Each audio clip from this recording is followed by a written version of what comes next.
Hi there, my name is Kevin Peralt, and today I'm going to be talking about how to use InEight Control.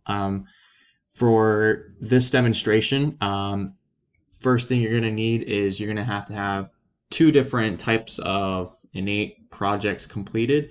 By this, I mean you're going to need to have an InEight estimate file completed and an InEight plan file completed. Um, these two types of InEight applications can be accessed through your InEight Suite representative.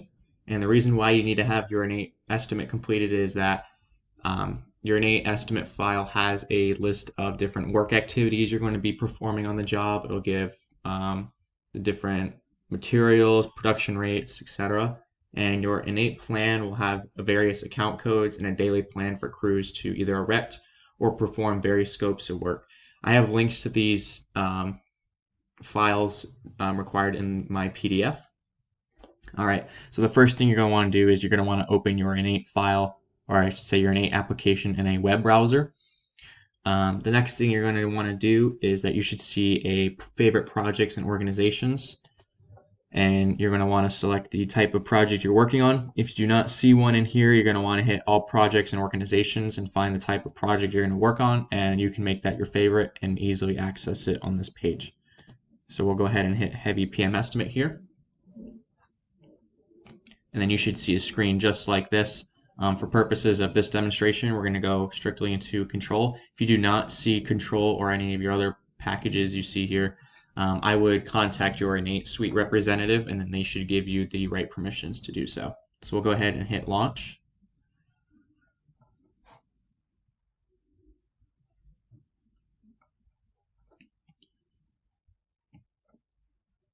All right, and then I'll go ahead and kind of walk through the interface of this application. So this is your home button, which we were just at a few moments ago, and I'll take you back to selecting a project you would like to look at, or you can use these little buttons right here to quickly do that. So here's a project. If this is not the right one you want to work at, you can work on, you can select the right project from here, this drop-down menu, and then this will change the type of InEight application you can work on. For this one, we'll just hit Control. And then workspaces will also take you to a bunch of other projects you have access to. So this top row right here is different viewpoints. CBS stands for cost breakdown structure. ACS stands for account code structure, pay items, change register, and audit log. For purposes of this demonstration, we'll just stick to CBS. This view set is very, very important. You can customize it to what you would like to see. You can either see different project controls, your cost estimate and cost, or not cost, your current estimate and your current budget. Your current budget is the project's operational budget, including only project changes approved through a controlled process. The current budget is therefore the sum of your original budget plus or minus any approved changes. And the current estimate represents the most up-to-date estimate of your work. You can update your current estimate quantities, hours, etc. with no required approval, process, or workflow. For purposes of this demonstration, we're just going to stick with either forecast, but let's say you do not have this option, so we'll go ahead and hit New View. All right, so right here is what you see called tasks. These are going to be imported from your InEight estimate file. The red one right here is your parent file, or not parent file, your parent item. And you'll have probably a list of a few hundred of these parent items in your project depending on the size of it. And you'll have all these different subordinates in it as well. I'm also going to explain the different types of buttons available to you up here.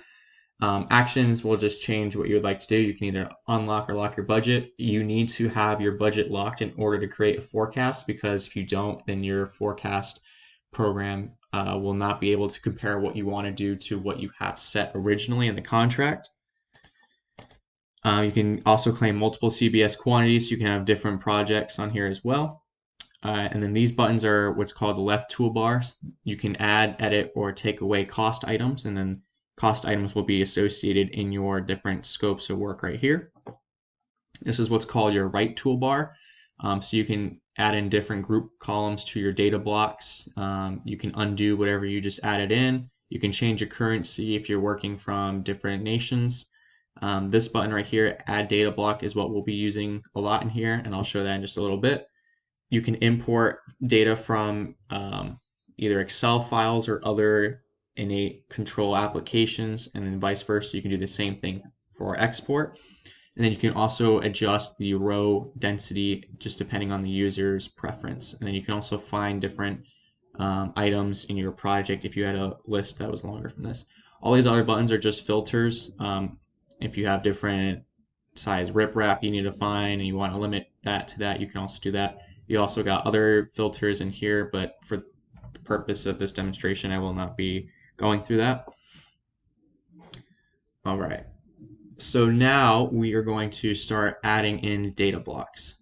So we're going to hit this button, add data block, and we're going to just click and drag the forecast data block and then let go. And then here we have forecast created from live forecast. I wanted to also briefly mention the different forecast methods. So roll up means all the items underneath will be rolled up into this one parent item. It's very common, and these are usually all defaults. Average performance is the most common, and it'll take your as-built total cost to date plus your average unit cost times your current estimate quantity remaining. And like I mentioned before, this is just a default option. You've got other options. You can also set it to your current budget or current estimate, but what's most common in the industry, they'll just have it under average performance. And there's a whole bunch of other factors in here that I'm not really going to get into, but for right now, all you can see is most of these are green, which means we're still good to go on our project. You're also going to want to, let's say, our medium haul excavation, we're going to hit actuals details. If you want to create a scenario for a forecast, you're going to need to do these three things to just manually override.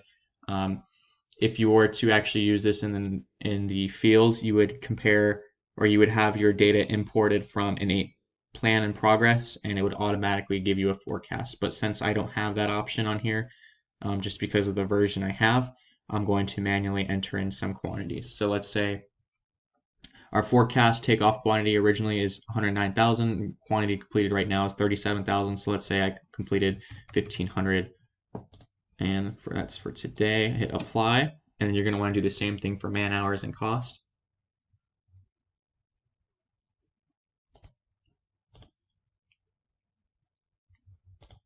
So let's say it took us 50 man hours today. Hit apply, and you can customize all of these different things.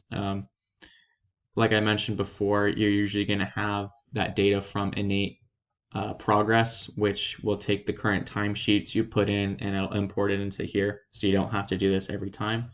Claims cost today will, let's say it cost us $5,000, and your cost category is also important. Let's say that $5,000 today was just associated to, come on. All right, let's say we got our labor cost category. So we'll go ahead and hit labor and then labor base, and then hit select and apply.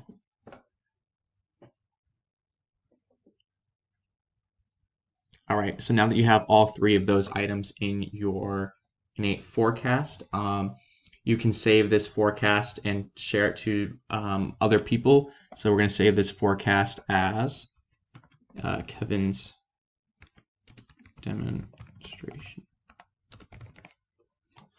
forecast, and then hit save. If you would like to right away send this to somebody in your organization, you can hit send forecast to, and then you can enter their name, and then they should be able to access your forecast.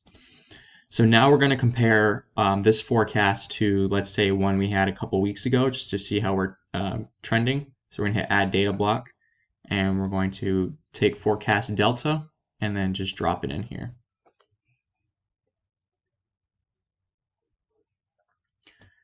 All right, and then if you scroll over to the right, you'll see this right here. So you see forecast delta. Let's compare the one we just made to a live forecast that we have right now. So as you can see, we're doing pretty good for the medium haul excavation. It says that we're still on track, and the estimators / project engineers can make any adjustments as required. The reason why that some of these values are zero is because I don't have a few pay items set up in InEight plan. That's like I mentioned before, I don't have access to that in this version. And let's say you did not want to have forecast delta. You could click these little three buttons right here and hit remove data block. But I won't do that. If you wanted to, you can hit OK. All right. And the last thing I wanted to also discuss with you guys, let's say you're adding in a data block and you don't see the one that you would like to. You can also hit custom data blocks and create a custom data block. So you can make a title for it, and you can give it a specific type of function. So all these different types of data blocks have formulas in them. So let's say you wanted to create another forecast, you could do that. If you wanted to see how your revenue is coming in and out, cost categories, you can have all of that. But like I mentioned, for purposes of this demonstration, I'm not going to really get into that. All right. Lastly, if you would like to export this data into a Excel file, you can do that by hitting export right here and then CBS as CSV, and then that'll download to your computer from there. Thanks for watching.